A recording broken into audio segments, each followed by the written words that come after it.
Today we have here with us Abby. Abby, welcome to Style So Thank you. series. Thank you. Abby is a mom to two adult children. She's also an IT professional with over 30 years of experience in cybersecurity, as well as a breast cancer warrior.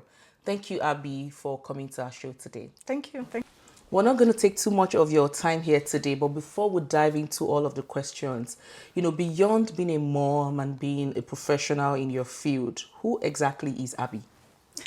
Abby is a survivor who has had a difficult couple of years, but I would say I'm still standing and I'm still strong. I have had a lot of experiences recently that have taken me to a very difficult place. As I said, I got my cancer diagnosis. I also went through the end of my 33-year marriage, and they were all around the same time. They were all actually back to back, basically. So I was in effect dealing with stage 3 breast cancer, and also, grieving the end of a long marriage. So it's been a difficult couple of years, but I'm in a much better place now. Thank you for sharing that. That's really deep.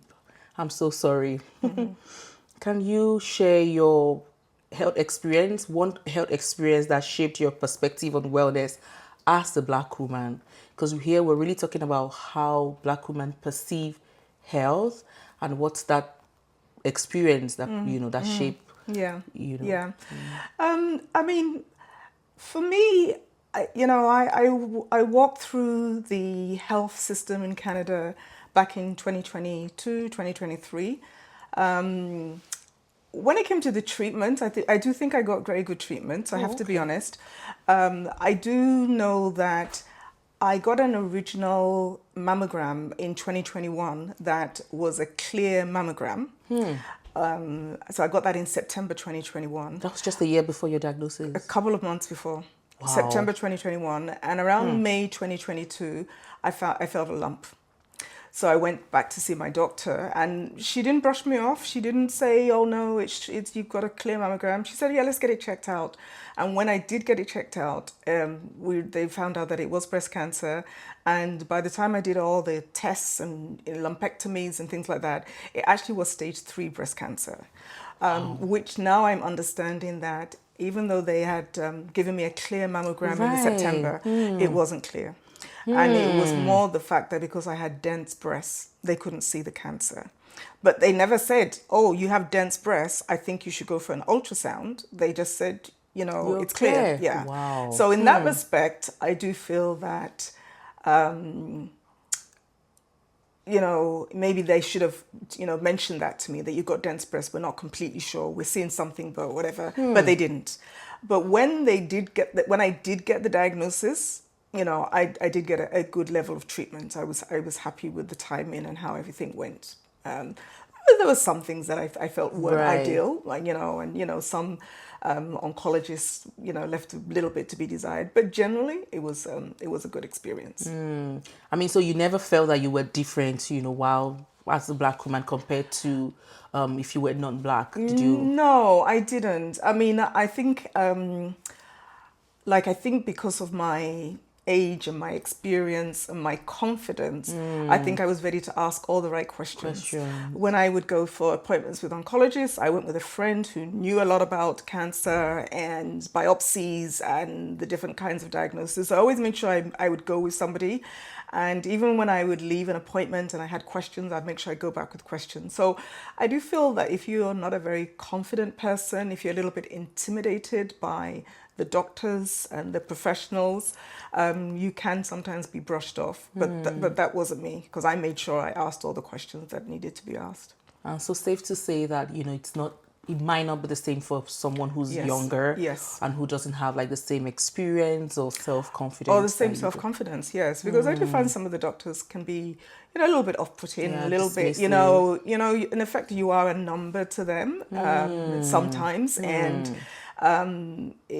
so I know there was a time when when it was decided that I needed to have chemotherapy, I think if I had pushed and said, "Oh, I don't want chemotherapy," then it might have been a bit of an issue because they wanted. But then you hear other people saying that, "Oh, well, a lot of people don't need chemo and they just force it on you." So you've kind of got to have your opinion about what you want to What you do. want, And I right. was confident that I was comfortable doing chemo if it was going to save my life. Of course, Yeah. absolutely. And so we're going to look at, health disparities as well as health challenges, as we all know of in the Canadian health systems. So we know that Black women have a lower incidence of certain diseases, such as cancer, but then they have a high mortality rate. What do you think about the statistics? What does it mean to you? Yeah, I heard that, and I do feel that it probably stems from the fact that um, you're seeing a professional who is almost like saying, you're fine, you don't need to, and you believe it. Yeah, so that's also one thing. You're fine. I also do feel that we have to be our own advocate. Yeah. So if you sense that there is something and one doctor says no, you have to then go and get a second opinion. So that is also something that I feel that we need to start to do, and kind of like to realize that nobody's going to fight on your behalf. You're going to be the one that's going to have to do that. And I think from my experience, I have an issue with my back, which originally they thought it was cancer, and they thought the cancer had metastasized to my back. And when they realized that it wasn't cancer, it was almost as if, okay, yeah, it's not cancer, we'll leave it. So I've actually kept going back. And every time I see my oncologist, I was going to say, remember the thing in my back? I know we know it's not cancer, but we What need it to keep is, on yeah, checking up to make exactly. sure that it gets It's sorted not, out. absolutely. And so she agreed. And so the next time I went, I said, anything update? So I have an MRI for it. She's been referring me to things. So that's where it could have just been, swept under the carpet. It's not cancer. And then we find out in 2, 3, 4 years' time that it's something. So I think the long and short of it is we have to be our own advocate Right. for things that are happening in our life, and get a second opinion when we need to. I agree. Yeah. I do agree. And I hear you say something about how, some doctors would just say, you're fine, you're okay. Do you Yeah. think that, it's important to have a medical practitioner within the space who looks like us, who kind of understand, or maybe a female physician, for example, would you think it will be the same? You don't need anything. Do you think it's different in that perspective? I do. I mean, I always prefer female doctors. So my GP is a lady. My gynecologist is a lady. And I'm not saying that male doctors are not good, but I feel that a female doctor empathizes empathy, and they understand the female with body me. more. I remember I had problems with fibroids, and every male doctor I went to, okay, yeah, we're gonna go in and we're gonna do a hysterectomy, and it was the female doctor that I got. They said, you know what, let's monitor it. Let's see if there's medication that we can use to shrink it. And it was only after a couple of years that she said, okay, I think I can do keyhole surgery for this, and I'll take it out. So. I'm not saying that there are not male doctors out there that don't do a good job, but I think sometimes we are sometimes a little bit more comfortable with the female doctor, and then that is where when you were talking about the issue about not being heard and not being seen. I think it may come across more when it's a male doctor. Absolutely, I think it agree. may come across more when it's a male doctor. And representation really does matter within, Yes. the health system. Seeing someone who, and just like you said, it could even be a Black male physician. Yeah. But they know. Yeah. They know us, they know some of the things that we navigate, and they're able to kind of empathize and listen more. Yes. You agree? Yeah, I completely agree. Yeah.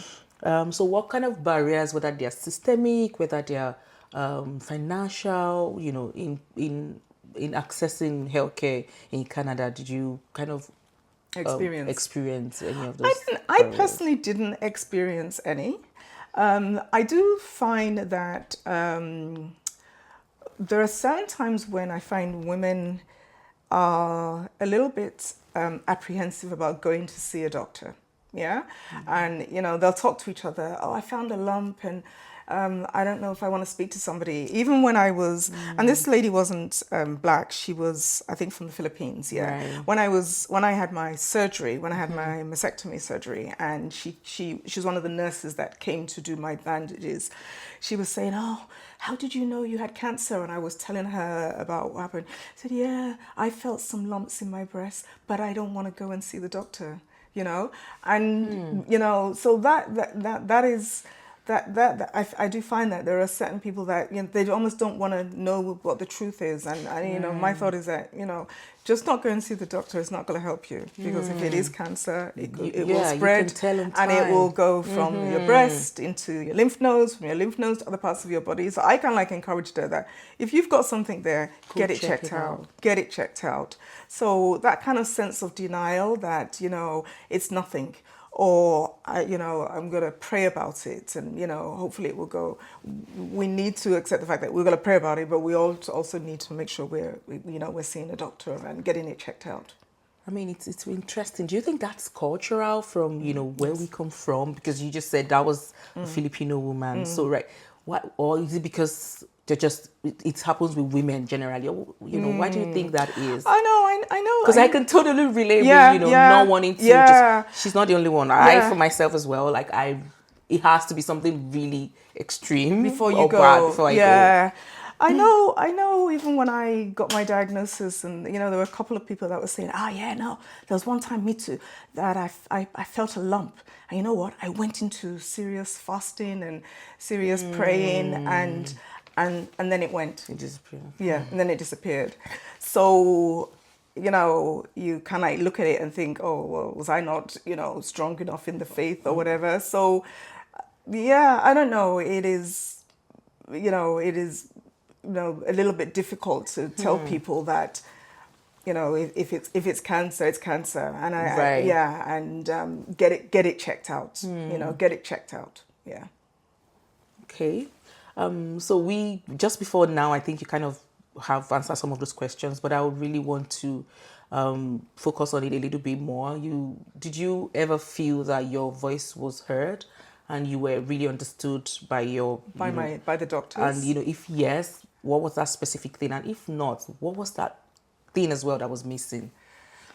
Yeah, no, I did feel that my voice was heard, to be perfectly honest. I didn't, I mean, when I would call and complain, I did get Oh responses. wow. Yeah, I did get responses. And that's a good thing. Yeah, And I did get responses. You know, I would, you know, specifically, what were those things that, you know, you did, maybe one or two or three that, that I did, yeah. So I would make constant calls, yeah. So I had my lumpectomy, and it took a couple of weeks for the results to come out. It was in the summer, and I don't know whether it was because people on vacation or what right? it was, you know. And so I would call up and say, any updates? So, you know, you gotta call up and do those kind of things. Let me just think of some other things. I know around this, as I mentioned to you, that I was going through the end of my marriage at around the same time. So I had to be transferred from the oncologist that I was seeing in Richmond Hill to an oncologist in Toronto, and they were taking their time basically to do that. So I called up, even there was one day I called up, and you know, obviously I was scared and I was nervous, but you know, I called up and they said, yeah, it's being looked into. And I just burst into tears on the phone because I said, you know, I know you say it's been looked into, but when is it going to be looked into? And when is it Exactly. going to be transferred? And when am I going to hear from the hospital in Toronto? So it's almost as if you have to, you know, keep up with those things and make the calls. Yeah, and don't then be shy about don't it be because shy it's about your it. health. Exactly. Don't be shy about it. When I eventually got the results, and I got the results of the lumpectomy, and they said that we did find cancer in your lymph nodes. So that means that we're going to have to, so you're definitely going to have to go through chemo. They were then supposed to send me for loads of MRIs to see, because it's in your lymph nodes, that means it could have spread to other organs, and they weren't getting back to me. Same kind of thing, picked up the phone, called the nurse to say they were supposed to get in contact with me, what is happening? So that's, you know, the kind of things you have to do. As I say, you have to be your own advocate. And that can be emotionally draining as well. It Just is. It is. expecting that, you know what, you can't just sit down and expect them to, you know, you Yeah. have to Yes. take those bold steps, you have to make those calls, you have to advocate, just Yes. Yes. like you rightly said. When I had my surgery, I had quite a lot of complications after I had my surgery, and I would call up the hospital, and they would say, "Oh yeah, that sounds bad. Go into ER." So I was in ER on 3 different occasions after my surgery, but that's because I didn't keep quiet. You know, I was in so much pain. I said, I shouldn't normally be in this kind of pain," and they said, "Yeah, you shouldn't be going to the hospital." So you almost have to kind of keep on. Don't bear it. Don't just Right. don't just bear it. And I did go in, and they said, "No, it's fine. Go back home." So I went. I was there for about 4 hours. Then I went home. 3 days later, I was back there again. Exactly. Yeah. Because it's So your body and you know how you feel, yeah, right? yeah. Thank you so much for sharing that, Abby. And so we're going to be looking at cultural and family influences and how that kind of shape, what we think of health and illness. So growing up, how was health and wellness talked about in your home? So were there certain beliefs about illness or healing, stigma, sort of thing? I would say the only belief was that, if you were strong in your faith and you prayed that, God would resolve everything and heal you. So I think those are, just some of the things that culturally I think in Nigeria is the things that we believe in. Right.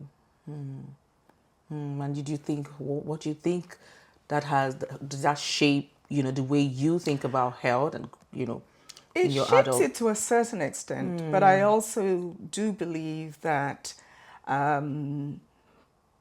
that there are doctors there for a reason, yeah, and that we pray for good health and we pray that nothing bad is going to happen. But if it does happen, we will continue to pray. So even throughout my chemo, I was praying. Throughout my surgery, I was praying.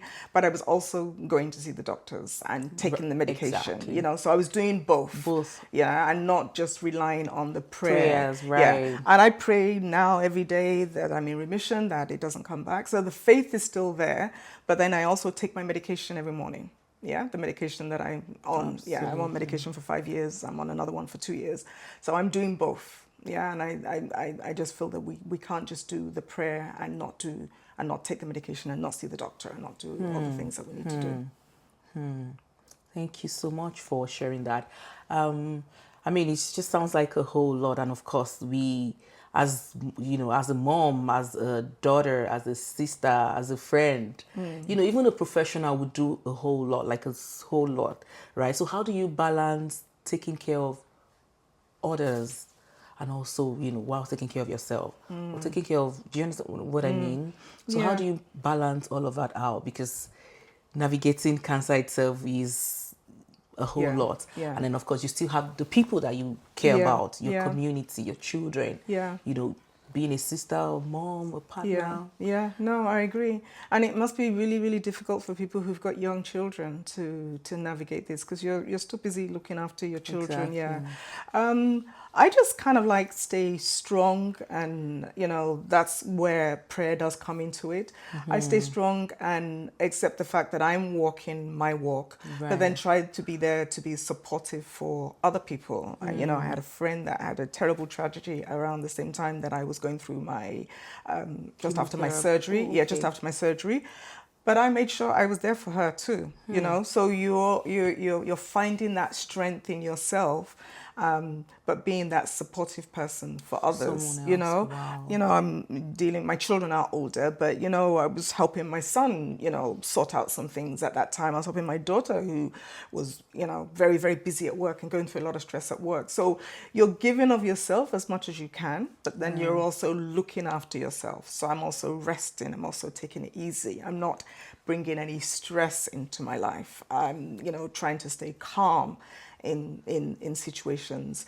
And I know there was a time when I was going through the chemo that the thing I mentioned about my back, there was a Right. shadow in my back, and they were still trying to sort it out at that time, and I had to go for a bone biopsy. So it was the results of the bone biopsy that would have said whether the cancer has metastasized to my back. So it was a very, very stressful time. And I know there was a time I called my friend and I burst into tears saying, "Oh my God, they think the cancer is still in my back," But then, I burst into tears and I was upset. and then I got back home, and then she called me, and then, we had our cry I had my cry in the bathroom, and then it was over with. It was okay. We've got to be strong, got to be focused, got to, and then my friends, a friend flew in from Chicago who supported me, and, I was saying to her, what if it is in my bag? And she said, don't worry. Don't worry, sis. Said, don't worry, sis. We'll fight this. Even if it's in your back, we can still fight this. So I was then reaching out to people that were encouraging me. I was reaching out to people that were praying for me, and that helped me as well. And then times when I would be feeling down, I had certain friends that I knew that they would, give me tough love. You need to be strong, this is not your portion, and all those kind of things. So I think it was just a combination of everything that got me to this place now that I'm still standing. So I had the biopsy. And it wasn't cancer. Thank God it wasn't cancer. But it took about 2 weeks for the results to come out. So it was a stressful time. Stressful 2 weeks. Yeah. But it's just just trying to stay positive in the moment. Yeah, trying to stay positive in the moment. Absolutely. And you also did mention at the beginning that you were navigating your divorce at the same time. Yeah. How did that impact or influence your journey? Yeah, it was very, very difficult. Very, very difficult. I was working with a therapist, I have to be honest with you, and the therapist is the one that really, really helped me during that tough time. Yeah. So I'd have regular sessions with her. Luckily, I'm in a job that gives me very good benefits, and it covered it 100%. So I was, so if I was having a tough time because, I like even the day I went, I would go and see my oncologist every other Wednesday. And I went one Wednesday, and that was when she told me that, we're still concerned about your back. Nobody's really sure what it is. And so we think we're going to do the biopsy. I was, upset and, burst into tears. And I'd gone on my own that day because I wasn't expecting that kind of result. I think that evening when I got back home, I made an appointment to talk to her. And so I made an appointment, and she said, even if you can't get a slot in the calendar, just, send me a message. But I was able to get a slot. I think I spoke to her the next day, and I told her what it was. And, I was crying and, just kind of like very unsure of it. And then I was, thinking of my marriage that had ended and walking this cancer journey alone. And yeah, it was really, really, really tough. Yeah, really, really tough. But it's how life is. And I do believe that it was how it was supposed to happen. I think when I got I was leaving the marriage, and then I got the cancer diagnosis around the same time. So you know how when you're selling your house, there's a 90 days. It was in that 90 days, yeah.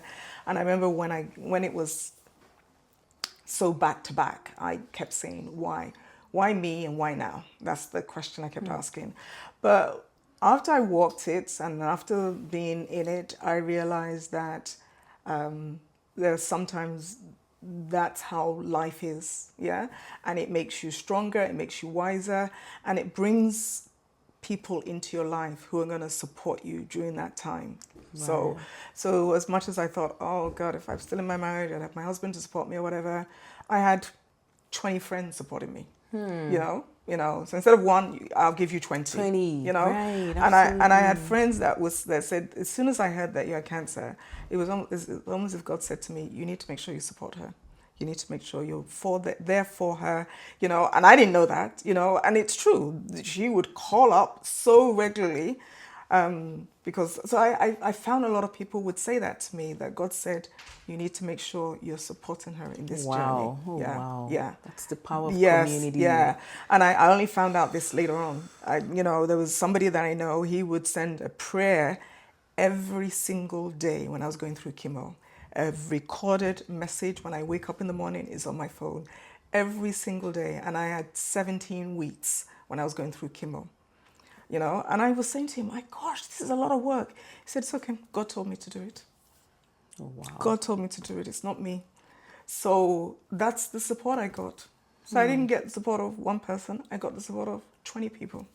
And I think this question, my next question, has already been answered. You know, when we think about community, how important do you think it is Oh in the gosh, healing journey, it is, physically, it is, mentally, it is emotionally? so important. Right, It is absolutely. so important, honestly. No, we can't throw away It community was at later on I all. found, when I said my cancer diagnosis, some people were saying, oh, you know what, I was dealing with something like that 3 years ago, and I didn't know anything about it. I was dealing with something like 5 years ago, I didn't know anything about it. So they dealt with it on their own. And I think because I knew that I wasn't in my marriage and I didn't have that support, I reached out to friends. So, so it was so important. There wasn't a single day that somebody didn't call me. I was living on my own. My son was staying with me for a big chunk of the time. But friends would call, they would reach out. Every time I had chemo, they would call. I always had somebody to go to chemo with. To be fair, they would come to chemo with me and would come back home because you have to leave your chemo with somebody. And they'd come back home with me, and then maybe 6 o'clock, they're going back home. So to be fair, that evening I was on my own. So I was I always, friends would say to me, you're physically on your own, but God is with you, and we are supporting you all the way. So they would call, they would reach out, they would send messages, they would send food, So even sometimes I wasn't even calling people back because I was thinking, oh, I'm not really in the mood to talk. And I had a group chat of friends supporting me, and I'd send a message in the chat saying, thank you for your messages, thank you for your calls. I'm sorry I haven't reached out to you. Just struggling a bit at the moment. Just keep me in your prayers. And, so it is so Just knowing important. people are there at the other end who Yes. are thinking about you. Do not underestimate the friends that can support you. And when it was all over with, people were saying, oh, how are you going to celebrate? How are you going to celebrate? I said, you know what? Next year is a big birthday for me. I'll do something then. I'll do my big birthday and I'll do a Thanksgiving. And 25 people signed up to go on a Caribbean cruise with me. 25. Even there was a time I was thinking, oh, I don't know if I'm going to do this anymore. I don't have any money. I was off work more than I expected to. But other people had already paid their money. So this time last year, we were on a Caribbean cruise with 25 friends. Oh, wow. From Canada, from America, from England. I had a friend that came from Nigeria. So I had a support system that, that is so God huge. brought my way. Community. Yes, yeah. I mean, honestly, some of his questions, I'm just kind of thinking that was there a moment in your journey where the support or the wisdom of a Black woman was really significant to you? It could be maybe words of wisdom, and I guess I think you've already shared quite a couple. Oh, there was so much. There was so much. There were so many of my friends that they would just give me so much support. And when I'm down, I mean, there's no doubt about it. Battling, breast cancer is not easy. Right. Chemo does, so much to your body. You lose your taste. Nothing. Food tastes like paper. So you don't feel like eating. You're just run down. You're frustrated. You're sad. You're scared. And then when you have the surgery is very tough as well. And it's, you feel your body feels disfigured because, so you got all that. And then I had complications after the surgery. But the women in my life, the Black women in my life that encouraged me, sent prayers, would call up when I'd be feeling down and disappointed. They would, tough love, tough Nigeria love. I said, what's this you're talking about? Oh, don't let me hear you say that, I had that all the time, encouraging me, supporting me. Honestly, I don't know how I would have done it. I remember I met one Nigerian lady who told me that, oh yeah, I had breast cancer. I didn't tell anybody. I don't know how she did it. Honestly, I don't know how she did it, because it was the friends that I have that really helped me, that called, put me in their prayers. They would send me prayers. They would say, here, put this underneath your pillow. All those kind of things. It was prayers, yeah. Praying for you, calling me in the morning when I was going in for surgery, because I was going in for surgery, I was on my own. Friends would call me. I say, yeah. He said, are you there alone? I say, yeah, I'm here on my own. I say, no, you're not there on your own. God is with you. Absolutely. God is with you. So yeah, no. Constant support, constant prayers. My friend's sister in Chicago, she connected me with friends that were oncologists that were giving. Honestly, It was I was just blown away with the support of Black sisters. So please don't walk this journey alone. Thank you Please so don't walk much. this journey alone. I mean, that's so profound. And, you know, I think this has come up quite a lot in some of our conversations with people not wanting to talk about, you know, Not want to tell people they they've don't got want to tell cancer. people they Yeah. got cancer. They don't want Yeah. to talk about even their journey. They just go through it. Do you think, you know, do you think stigma There's is... a bit of a stigma attached to it, yeah. There's a bit of a stigma attached to it, I think, with Nigerians as well, where we don't want people to know that we've got cancer, you know. We don't, you know, I don't know why, because, I mean, it's not something that we brought about. It's not a taboo. I mean, it's not a taboo, but, you know, people don't want to say anything about it, yeah. And all I can say is, you know, it's really your choice. If you've got a strong, close family unit that can support you, then maybe that's fine. But I don't. I have one sibling who lives in the UK, you know. So initially I was going to just work with my children, but then because I thought it was going to be a lumpectomy and radiation. That's what they thought initially. They thought, you know, we've caught it early. You had a clear mammogram in September. Here we are in May. It's probably stage 1. So we're just going to do a lumpectomy and then we'll do radiation. But when they did the lumpectomy and found that the cancer had spread to the lymph nodes, then they knew it was wider. So as soon as I got that result and said, yeah, you're going to need chemo and we're going to have to run some more tests because there may be more cancer elsewhere, I knew that I had to reach out to other people. So I kind of like reached out to people, told people, this is what I'm saying. To be fair, some people said, oh, really? And I never heard from them again. You know, to be fair, some people didn't know what to say, you know. So you will have that. But the majority, I'll say 90% of people, 95% of people will support you. Thank you so much. I mean, it's so enlightening what you're just sharing. And I kind of think about faith and spirituality for us as Black people. It's a part of our healing journey. Did you think, you know, faith, or how did faith and spirituality help? Helped me tremendously. It helped me tremendously, yeah. I mean, the prayers, reading the Bible. I found a church because I just moved to Toronto as well, and I don't really know Toronto very well. So I found a church. I found a connect group in church who were very supportive.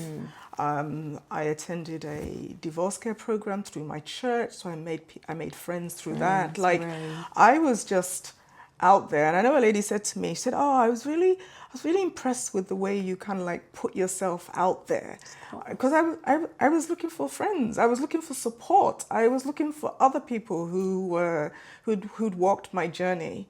And I could get encouragement from. So that's how I joined the Olive Branch of Hope. I joined some cancer support groups, Wellspring. I joined Gilda, and all were relevant to a certain extent and helped me to a certain extent at the time. But yeah, faith was very, very important. Yes, very. Absolutely. Even in my church, I would go to, there's somewhere you can go for prayer. So if I have more chemo coming on, or if I had my surgery coming on, I'd go and meet them and say, I'm going to have surgery, so can you pray for me? When I was waiting to do my biopsy, I would go to them to say, I'm going to have a biopsy, I'm very nervous, can you pray for me? So yeah, prayer was a big part of surviving. And I felt in my spirit that I kept saying, God was telling me that it's going to be a journey, but I'm going to get you through this. Right. That's really profound. That's what I felt all along, that it's not going to be easy, but I will be there for you. Yeah. Right. I will be there supporting you. And it's true. He was there supporting me. He was there sending people my way. Yeah. So how do you keep yourself grounded when you feel overwhelmed? I pray, I meditate, I journal, I read, I work with my therapist. So I work with my therapist, I'll call my therapist up, and she has helped me because we have a way of talking ourselves into a situation that's not true, okay? So I would say things. I mean, there was one time I said, "Oh, am I being punished?" And she would talk to me and say, "No, you're not being punished." But what about all the women that get cancer? They haven't left their marriage. Is you saying every cancer?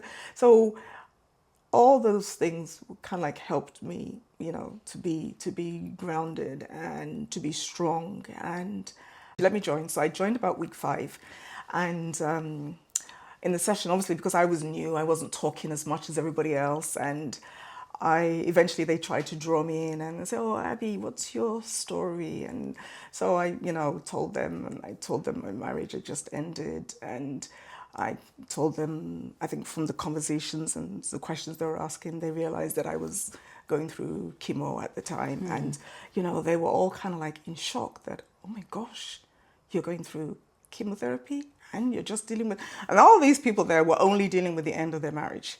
And so at the end of it, 2 ladies came over to meet me when I was like packing my things just to kind of like commend me and say, you're so strong, with what you're dealing with. And one of them, even we exchanged numbers, and I met up with her on the Saturday, and we were talking about things.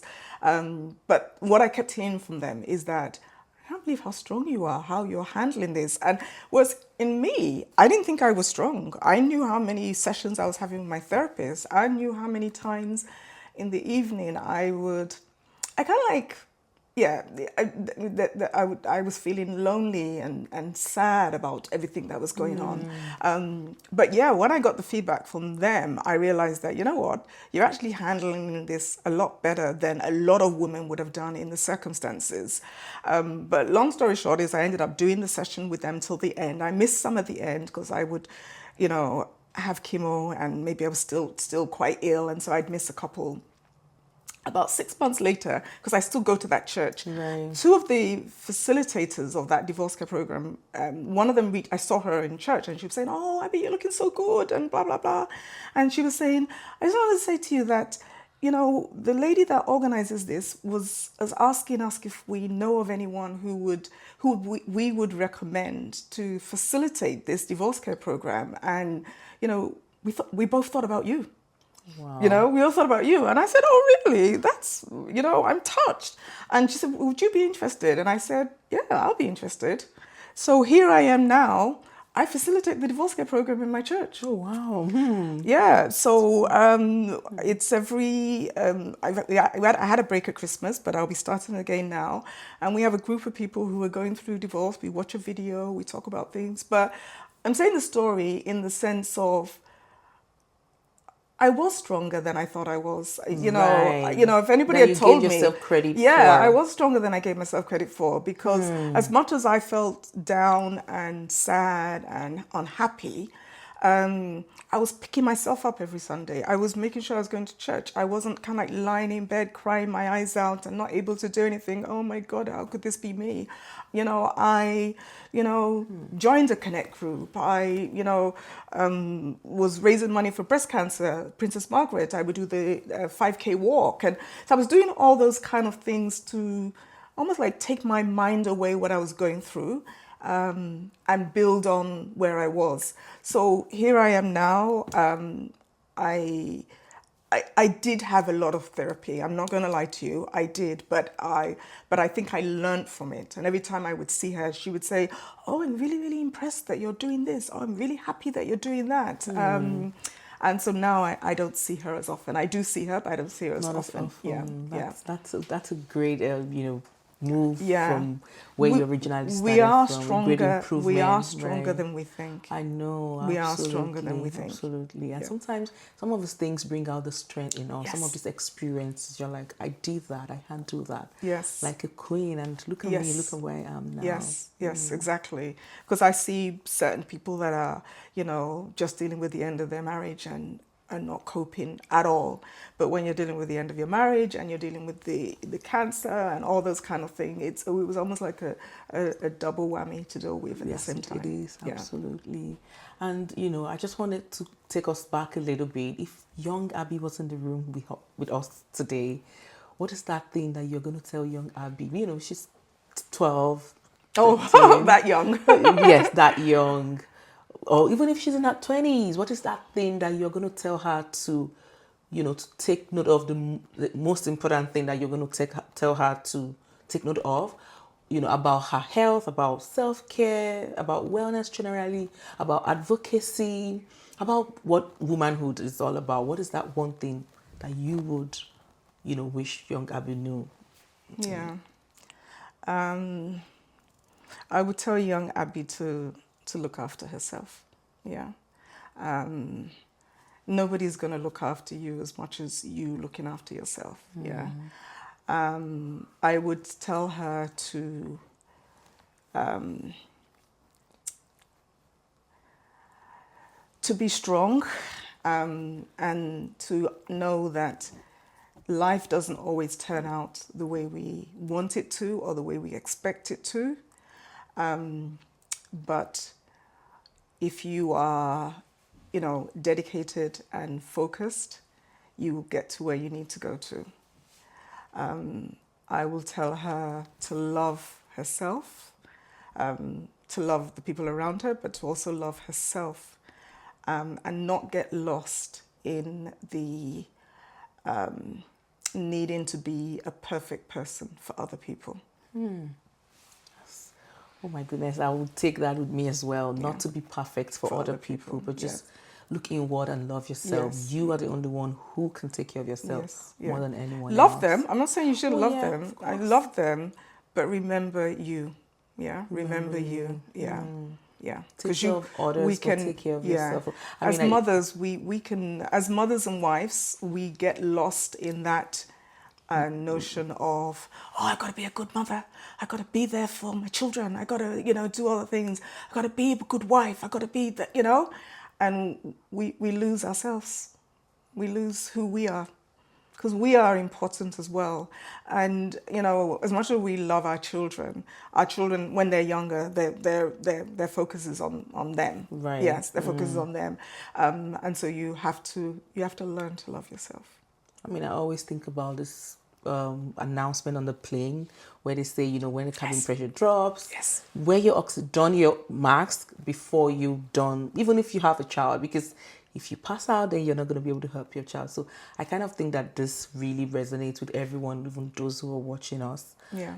Just take care of yourself first. Not Yes. that you're not going to take care of them, because if you're well, then Yes. you can also look after your folks, Yes. your tribe. Yes. Yeah.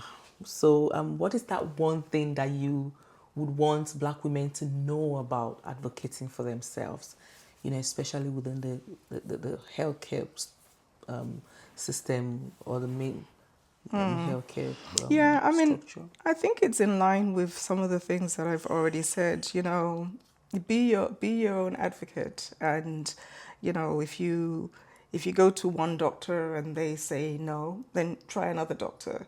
Do your research. Not necessarily all this, social media, but do your research and try and make sure you understand what is right and what is wrong. Yeah, and just be strong. Don't take no for an answer. If you kind of have a feeling that something's not right, in a lot of cases it's not right. Right. I know a woman who, she did eventually pass away, but she had a lump and she was young, and they kept saying, oh, it's nothing, you're too young for it to be cancer. If you have a lump, get it checked out. There's nothing. Don't say that. Don't believe anywhere it says you're too young to have cancer. You are not too young to have cancer if you have a lump. So if you feel something, you go to your doctor. The doctor says, no, you're too young to have cancer. Check somebody else, or go to the hospital. Do get it checked out, because she was brushed off as if you're too young to have cancer. Well, she wasn't too young to have cancer. She did have cancer, and by the time they found it, it was stage 4. And it was triple negative, and so she didn't make it. Yeah, because the kind of cancers that we have, it's the really deadly The one. triple negative, is especially for young people. So for young people, I would say that. I say it to my daughter as well. I have a young daughter as well. If she goes to see a doctor and she's not happy with what the doctor says, she'll go and see another doctor. You know, she'll go to another walk-in clinic and see. These days, a lot of people don't really have family doctors. They'll go to another walk-in Right. clinic. You go to 3 different walk-in clinics. Eventually, you'll You get get exactly what you're looking for. absolutely You know, correct. and don't always believe it when doctors, give you feedback that, oh yeah, it's terminal or whatever. I always believed, even at the time when they said my cancer could have metastasized, I always believed that I wasn't going to die then. I always believed that it was going to be something that it was going to be a journey, but I was going to walk that journey and Right. fight it. Yeah. So have that belief in yourself, because I do think in life we attract what we believe. So we believe that, oh God, this could be the end. Sometimes it is. So have that positive confidence that you're going to fight this. I've seen people that said they've had stage 4 breast cancer and they're still 20 years going, Yeah. And I've seen people that have stage 4 breast cancer and they don't make it after a couple of months. So almost like have that, confidence in yourself that you're going to fight this. So we kind of brings me to a call to action. So if you think about one thing that you could push for within the Canadian healthcare landscape, what is that thing?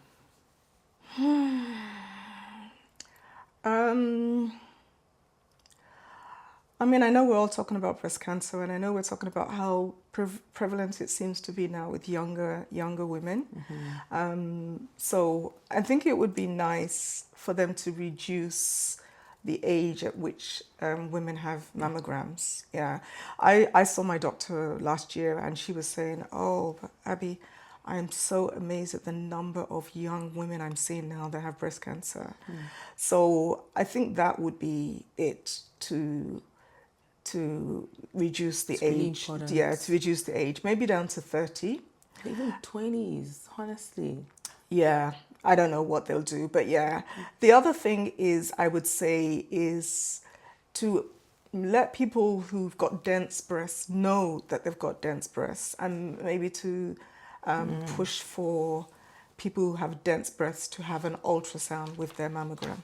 Not just the mammogram. Not just the mammogram. Because sometimes the mammogram doesn't give a true picture of what's really there. Yeah. I had been told, probably about 10 years ago, because to be fair, I think I was having mammograms in my early 50s. Yeah. I had been told that I had dense breasts, but you know what? I had completely forgotten. And they don't remind you every time you go for a mammogram. You go for a mammogram every couple of years. And so I'd completely forgotten. So I find that people that do the mammograms, they don't really say much to you. They do the tests and then you're off, yeah? So it would be nice for them to kind of like provide you an update that, it looks okay, but you do have dense breast. So maybe dense breasts. So maybe next time ask your doctor to refer you for a mammogram and an ultrasound. Right. So yeah, that would be two things. I do hear that doctors want to, but I hear the government is pushing back because of the costs. So that would be nice if they could do those kind of things. Yeah, I totally agree. I think that those conversations have come up quite a while as well. Quite often on this table, and then we're just kind of thinking about how that age can be further reduced. It's 40 now. Even at 40, for some, I think we did talk about it earlier as well today, that you still have to wait a while to be able to, get it done, even though you're 40. And this diagnosis, they don't wait, right? Yeah. If it's there, it starts to grow and it keeps growing. Keep checking your breast though. So keep checking your breast. Yeah, do the self-examinations yourself. Like yeah. And if you do feel a lump, then definitely insist on going. And if they're not, then put your foot down. But right. keep on checking, because it's the lump that I found that. But yeah, you're right, because to be honest, not all breast cancer can you feel it through the lump. And even just looking at changes in your breasts, because it's true, there's different kinds of breast cancer. If you're getting a discharge from your breast and you're not breastfeeding, and if it looks different, all those kind of things, go to the doctor. A change in shape. Yes, change in shape, all the kind of changes that. How's beauty, style changed for you, either before your diagnosis or maybe during, and now that that's over, or maybe, as you have grown, how has that really changed? Or if at all, right? Yeah. I mean, when I was going through chemo and I was bald and, didn't like the way I looked at all, um, it was difficult at that time. But the minute my hair started to grow back and I started to feel good in myself, I really embraced it. I never had low cut before, but I've decided to hold on to it.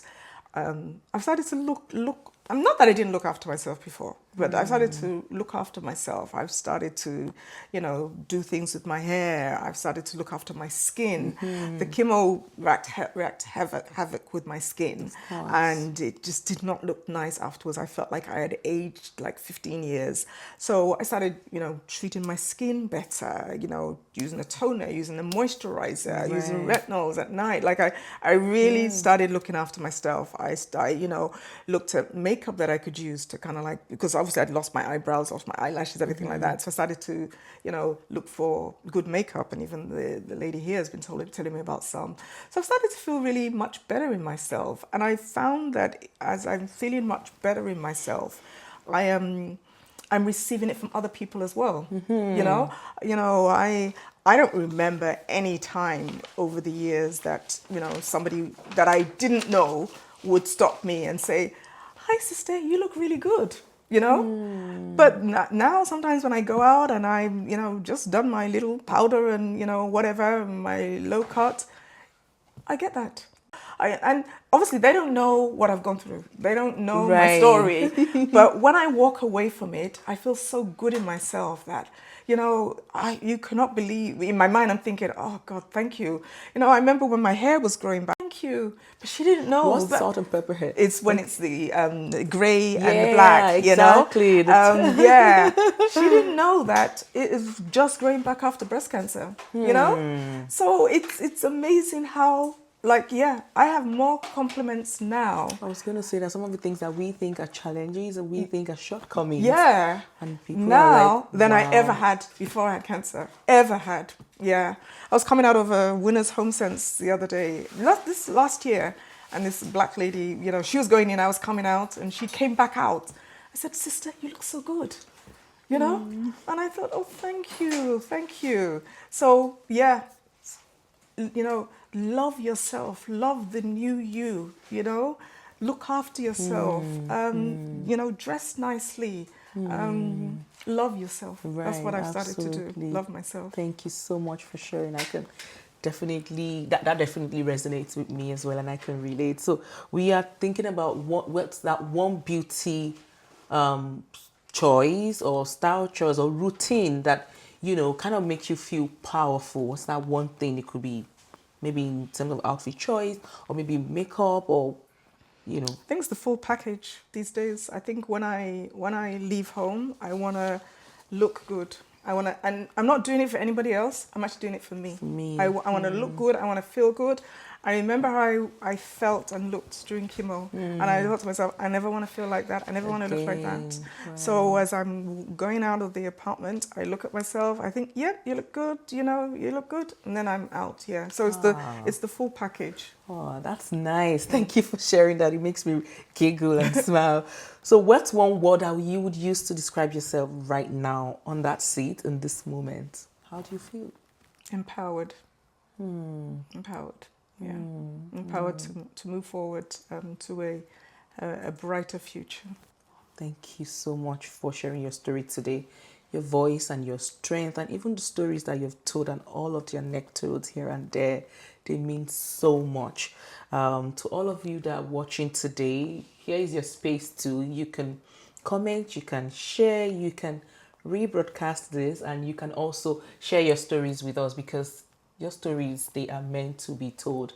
Until next time, see you and bye-bye. Bye-bye. Bye.